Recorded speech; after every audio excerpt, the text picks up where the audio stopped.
Hey, what's up, guys? How's it going today? I am back to recap Unified MMA's last two events that took place in the same month, the month of May.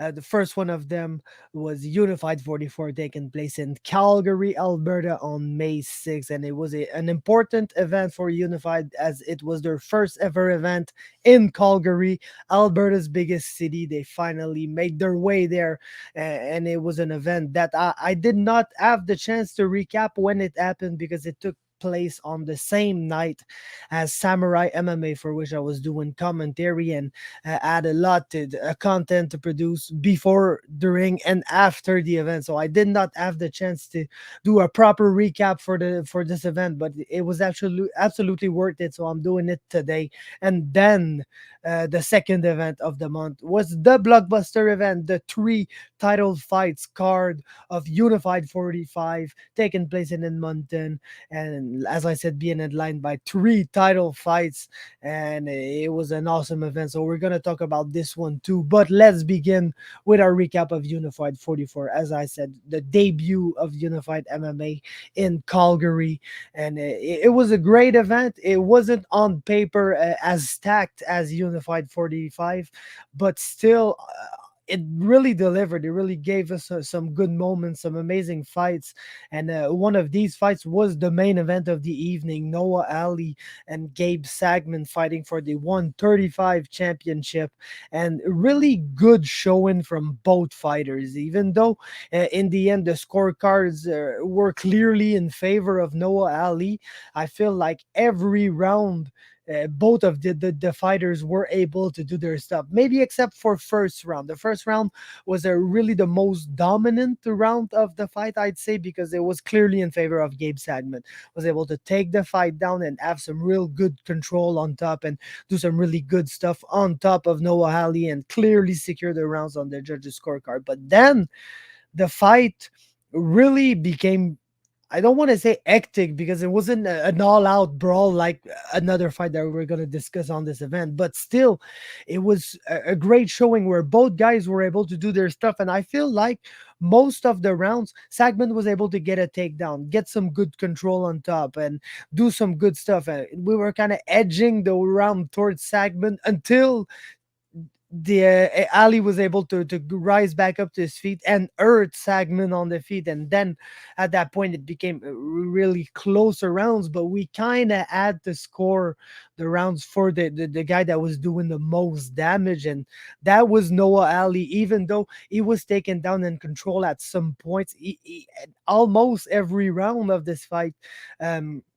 He was able to get back up to his feet and land the most damaging strikes on Gabe Sagman, and we had to score the rounds in his favor because of that. And that's how he was able to secure the decision of 4 rounds to 1 decision.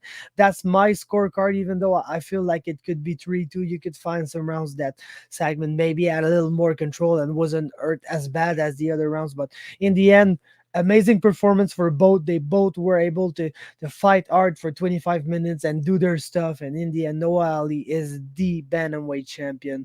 So amazing performance for him.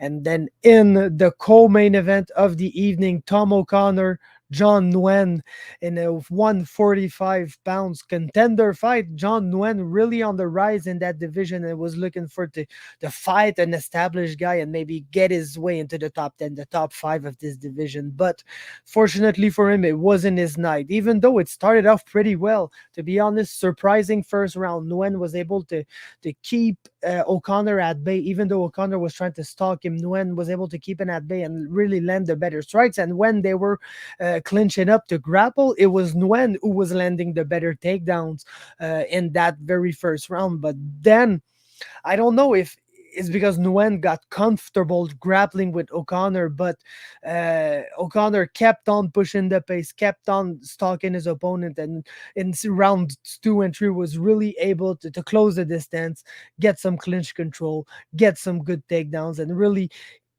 use his top control and his ground game and his suffocating pressure and good ground and pound to really take the will out of John Nguyen until he was able to submit him in round three for the win. So Tom O'Connor goes back into the win column after his excursion at was it XFC, XMMA? I don't even remember the name of the promotion, but there fought there, a really good guy. Unfortunately lost, but then able to come back to Canada, get into the back into the win column, improve his record to 10-2.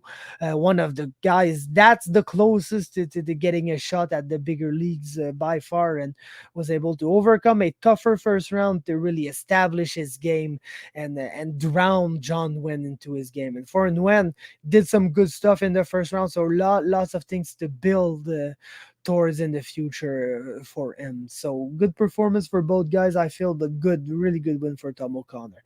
Then by far the highlight of the evening, two of Canada's most beloved veterans, Curtis Demarce, Tim Shady Smith, absolutely brawled their ass off, went toe to toe, exchanged punch for punch, and really fought in all aspects of MMA, which I really love because sometimes you get some amazing brawls, but like they're only striking, and sometimes it's not the best techniques.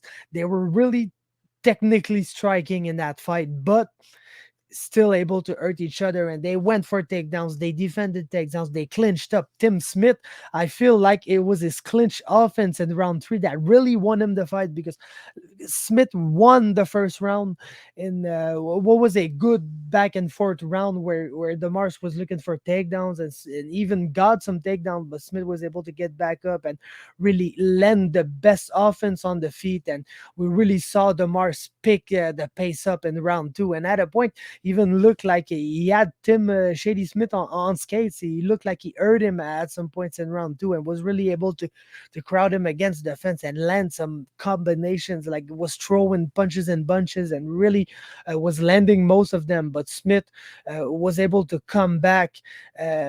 And land some good offense too, but really got outstruck and outpaced in that round. But came back strong in round three. But Demarce too was really looking to grapple in round three. Was really looking to clinch up and get some takedowns on Smith, and it was working. To be honest, it was working until Smith really started to land some knees and some elbows from the clinch. And at that point, you could really see that it took some energy out of Demarce. Demarce really looked like the more fatigued fighter in the final minute of round three, where it really all took place. That's where Smith was able to land the biggest strikes of the round and was able to pull away with that round in a fight that was clearly 1-1. So Smith really pulling through in the final minute of an absolute war and winning it. Amazing performance for a guy that we really didn't think that he was going to fight anymore at the end of last year, and he's back a few months later and giving us one of the best fights of the year. And same for Curtis Demarce, a really good performance. Was able to up the pace in round two and really pull through with this. So some amazing stuff from both guys. One of the better fights of the year, an amazing war, and I was really happy to see this. Then Zach Powell, Matt Krayco, in a fight that was competitive, but not that much for the two first rounds. Um, there's a lot of things that I liked from Powell here. First off, really comfortable on his feet. More than ever, he's willing to box with guys.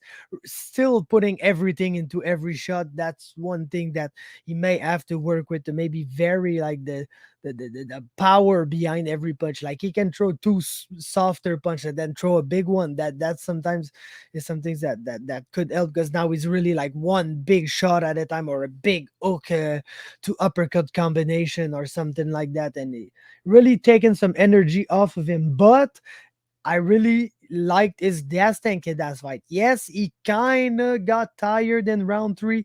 He kind of always does, but sometimes he gets tired way before round three. So that's some good stuff from Powell in terms of energy management in that fight and in terms of stand up in that fight. Now, what I want to see more of from Powell is activity on top and in the clinch, because once again, he kind of lost round three of that fight uh, because he spent a lot of time on Krayco or against the cage in a dominant position, looking for takedowns on Matt Krayco. But Krayco was landing some Travis Brown elbows and was, even when he was on bottom, was doing the most damage on Powell. And we all know what happened with the Dario fight. I hate to bring that fight up every time I speak about Zackery Powell, but that's one of the reasons why he lost this fight that he should never have lost. It's still the worst decision ever, but he got really tired. His body language wasn't good, which wasn't the case in that fight. But his activity on top could be better. He's not doing much when he's on top. He gets stood up often in his fight. So that's the one thing that Powell needs to work on in his game. As we're seeing everything leveling up, his gas tank is way better than it ever was. His striking way better than it ever was. But still, his bread and butter is wrestling, his takedowns, but when he gets on top, he's really inactive and he can get outworked from there or just stood up from there. So that's the thing he needs to work on. And the only other thing is that, like, he's now 6-1 or 7-0 as he would like to say it, and as I would like to say it too. But he's getting close to the contender series these days. I feel like this year may be too early, to be honest. I think he'll be way more ready by next year. He could even get like maybe a unified title fight or something like that in the meetup, or a title fight for a Canadian promotion, let's say like that. But I I, I would really love to see Powell fight closer to his weight. Because let's say it like it is, he won't fight at 170 in the UFC. There's no way he's gonna fight at 170 in the UFC. This guy is a 55er. He'd be a really good 65er, but it won't happen in the UFC now. The weight class does not exist. So I'd really like to see Zach get closer to his actual 155 weight class to be able that when he gets the call to the contenders or whatever major opportunity he's gonna get in the near future, like he'd be ready to make that weight and not be super taxed by the weight cut because he's kind of getting used to fight between 165 and 175 now. And I know it's way easier to cut there. He's a big guy. He's not a tall guy, but he's a really thick guy, and it's kind of tough to cut down to 155. But I'd like to see him fight closer to his weight class because the big opportunity is coming for Zackery Powell in the coming future. He's one of the better prospects on the regional scene, and I feel like the size in that fight, Krayco. Like if you looked at both, there wasn't a guy that was way bigger than the other, but Krayco was a little bigger, and I feel like the size difference in that fight maybe uh, in the end is what kind of got Zach tired in the third round and what made him lose that round on some of the judges' scorecards, even though um, he was still doing great and landing his offense, and he really managed his energy well in that fight too. So maybe that could be cool to see him fight a little lower in weight, but still, man, many good things to look forward to if you're Zach Powell, one of the best prospects in Canada, and he's proven it every fight basically. Then Ali Charkie, Chris Byrne, kind of an unfortunate fight because Chris Byrne basically broke his tibia or his fib. I don't know, but broke a fucking bone in his leg on basically the first kick he took in that fight.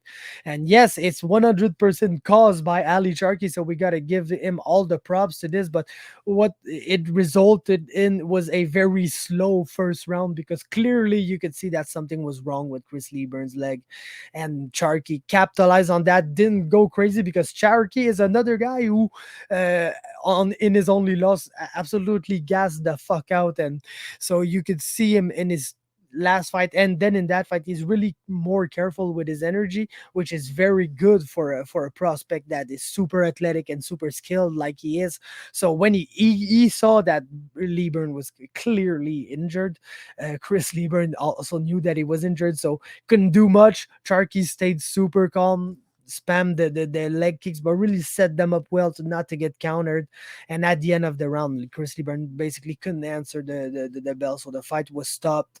And Charkie got the win by TKO injury. And like I said, if that injury did not happen early in the first round, we would have got at least a better round out of that fight. But in the circumstances, that there's not really much any of the guys could do. So Sharky's gonna take the win. It's a good win against a guy that has way more experience than him. So already putting his name on the map as a guy that can defeat like well-known and highly ranked opponents. And for Chris Byrne, that's it. He's gonna be back. I don't know when, because when you break a bone, is you're not back in the few months after, but he's gonna be back. I ain't got no doubt about that. Then Chris Chapman, Dylan Schellenberg, really good fight for the time that it lasted, because, of course, Schellenberg came out swinging because that's what he does, and then they clinched up, and then Schellenberg tried this guillotine, and Chapman was able to escape the guillotine, and from there took top control and slowly worked towards the back, where when he got the back, secured the body triangle, then was able to secure the rear naked choke, some bread and butter stuff by Chris Chapman, but really exciting stuff on the ground and standing from Schellenberg, who always comes out swinging. And it's not always going to go his way, but it's always going to be exciting. So good showing from Chapman, good submission. And that leads us to the first fight of the night, which was sad. Basically was sad because like I know it was short notice, and like we're on the Canadian local scene. We're just recovering from COVID, so it's not everywhere that we've got plenty of fighter active. We're having this problem in Quebec. Basically, there's 20 active fighter across all weight classes in Quebec, and we're trying to book events with these guys, and it's just fucking tough, because when one guy gets injured, it's just really tough to find another guy. And especially when you're supposed to fight Nick Leblanc, who's one of the better prospects in Canada according to me. And man, it's not a name that, like, when you get proposed this fight on short notice, you're not gonna jump on it unless you're Quadre Bujold, who took the fight and absolutely got whipped. But like, just looking at the two guys before the fight, you knew that Bujold was probably gonna get badly whipped, and that's what happened. The first strike that landed very clean hurt him, and then LeBlanc just jumped on him and jumped on him and TKO'd him really early in the first round. And like, I would come here and shit on this fight, but I won't, because it's a short notice, and Bujold took the fight and he was super willing to fight one of the best prospects in Canada in Nick LeBlanc. And for LeBlanc, man, the guy, there's probably not a lineup to fight this guy on short notice. Like, they're not waiting at the door to say, "Oh, let me fight fucking Nick LeBlanc on short notice. Probably gonna go super well for me."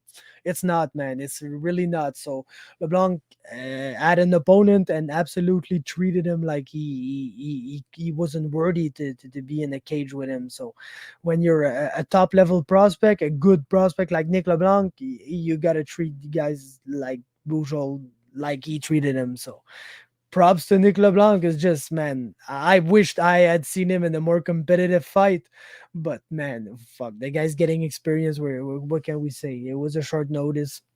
They did their best to find a guy. There was a guy they fought, and it did not go well for Bujold. So in the end, of course, my fight of the night, I'm gonna give it to Smith Demarce. How can I not? One of the best fights of the year. And for my performances of the night, I'll go with Ali and Sagman.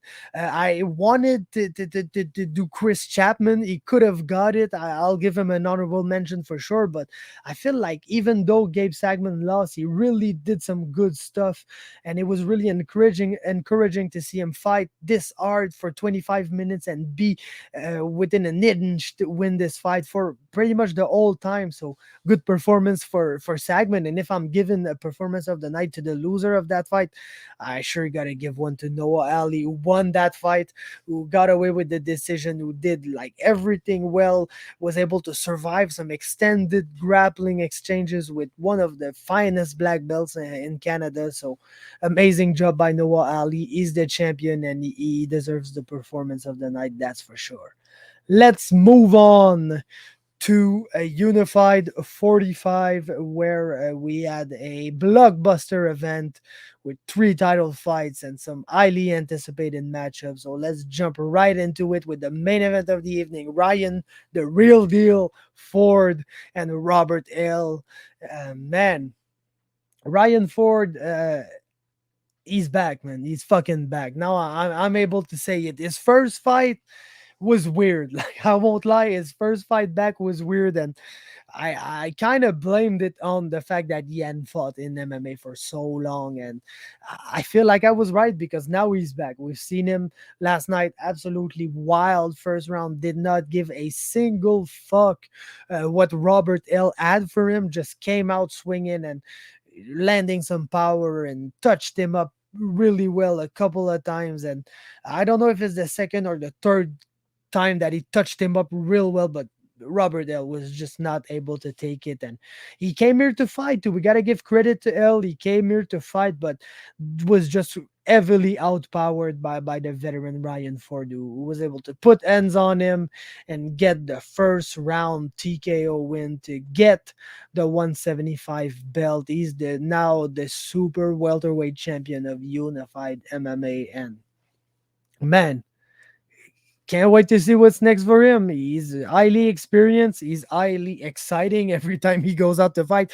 Even his first fight, it was weird, but it was super exciting to see Ryan Ford go there and grapple with a guy and like win. Basically, when the guy's the pro boxer, you expect him to go there and put some hands on people, and just comes out and fights a completely different fight and still wins. And it's still like exciting, even though we're like, what's happening? But man, he really came back to his roots here against L and put some hands on him. And amazing showing, great performance. Ryan Ford is the champ, and can't wait to see what's next for him. Only big fights coming up for him, I feel, and I'm super excited for all of that. Then Chris Larsen, Grayson Wells, man, like that was the fight.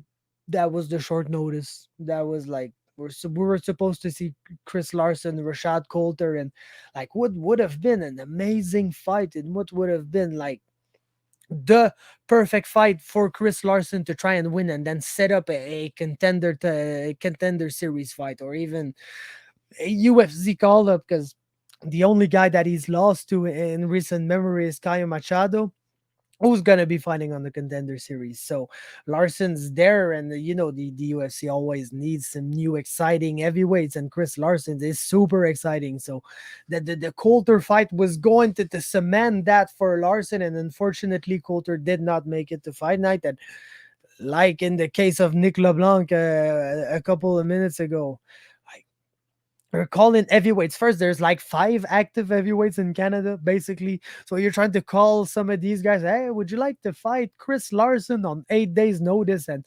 nobody's crazy enough to say yes, except for Grayson Wells, who had just lost to Chris Larsen and wanted to try a second time to get some revenge. And unfortunately for him, it did not go well. Chris Larsen basically came out swinging, hurt him immediately, and pounded him out within like 30 seconds. So man, like it wasn't a fight basically, but man, what you're gonna do is fucking short notice. People get hurt, people don't make it to fight night. It's just we would have such a great fight between Larsen and Coulter, and it finally just turned out into a 30-second whipping for Larsen, but he improves his records, and I feel like he could still get a contender series fight or even a bigger opportunity, because there's nobody to fight him here in Canada, and it seems like Unified is doing the most to bring some guys from the US from outside, and it's just tough to get these guys to fight night. I don't know why. It's just tough, and it's not Unified's fault at all. It's not Chris Larsen's fault at all, and it's certainly not Grayson Wells' fault.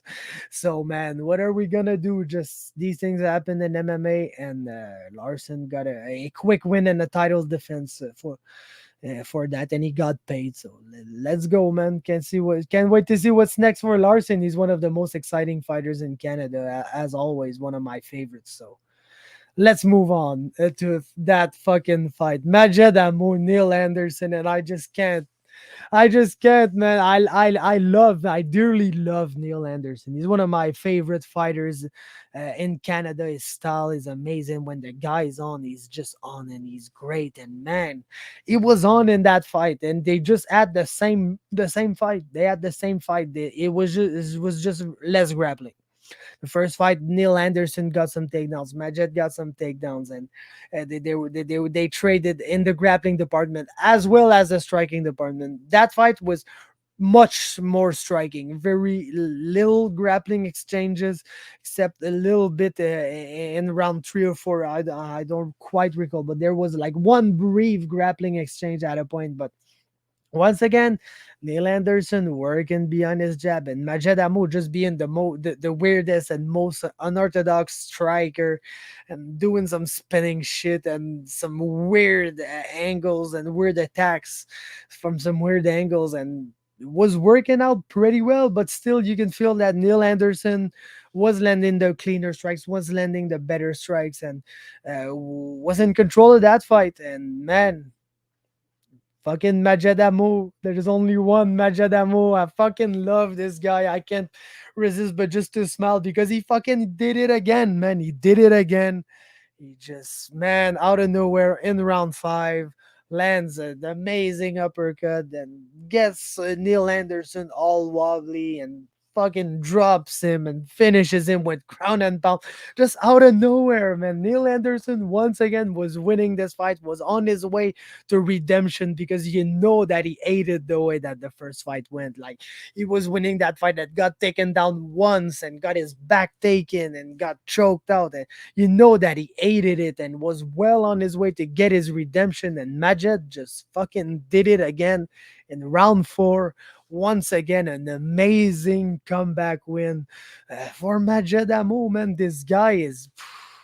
He's just ridiculous, man. I love him so much. He's the weirdest, most unorthodox, toughest fighter. Like that's when you get a matchup against Majed Hammo, you know that it's gonna be like the weirdest experience. And he's just the toughest guy to fight because you never know from which angle he's gonna come, or like is he gonna go with an overhand or a weird spinning kick to the body, or he's just gonna shoot on me, and you never know what he's gonna do. And man, it's just tough to fight him for 25 minutes. You can be there and be winning against him and just be beating him. And sometimes he just, not sometimes, almost every time he comes out of nowhere and bang, just gets it out of nowhere like this. Bang, retains his belt. Still the champ, still the clear number 2 featherweight in Canada. Majed Hammo is the guy to beat. And man, it's what a guy. What a guy. Then big surprise as Eli Aronov. Man, we knew that he was good. Like, he was coming in 5-0.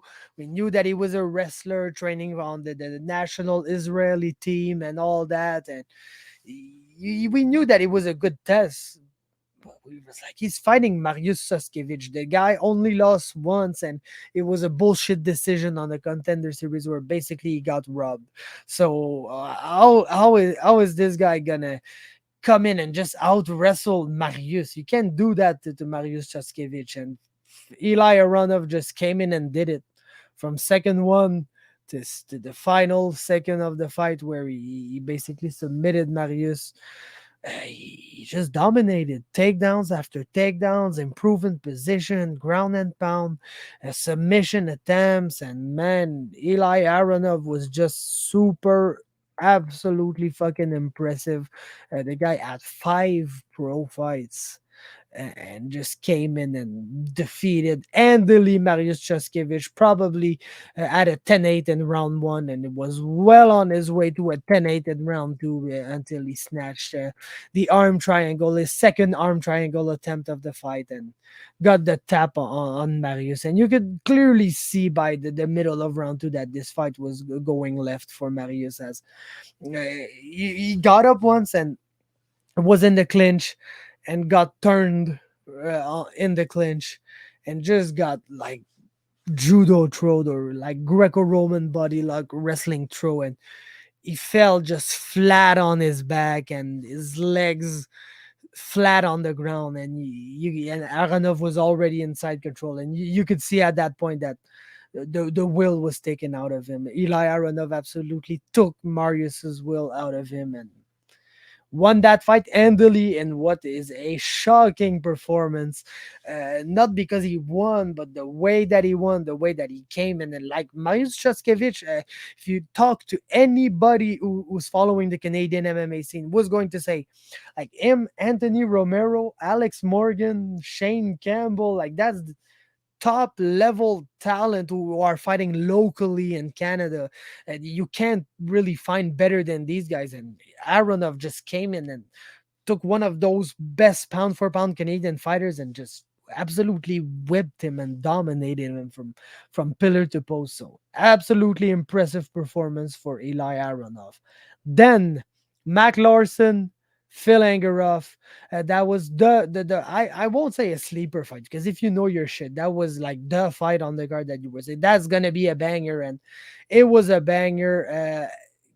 Engeroff coming in with the kick heavy approach, really landing some good kicks on Larsen, but Larsen coming in with the boxing heavy approach and was really the longer fighter was able to land some good 1-2s on Engeroff and really be the most powerful strikers of the two, was able to get him down with his hands and then like get some good top control, some good top position. And even though it was a good back and forth contest, you could clearly feel that Mac Larsen was ahead in that fight. And in round two, I was able to get him back down on the ground and then was able to secure the rear naked choke with about a minute left in round two to get his second pro win after uh, like a disappointing first fight. I feel for Mac Larsen. He was doing really well in the Derek Lang fight, but just kind of got submitted in round two. But since then, came back this year with two amazing performances. Lorenzo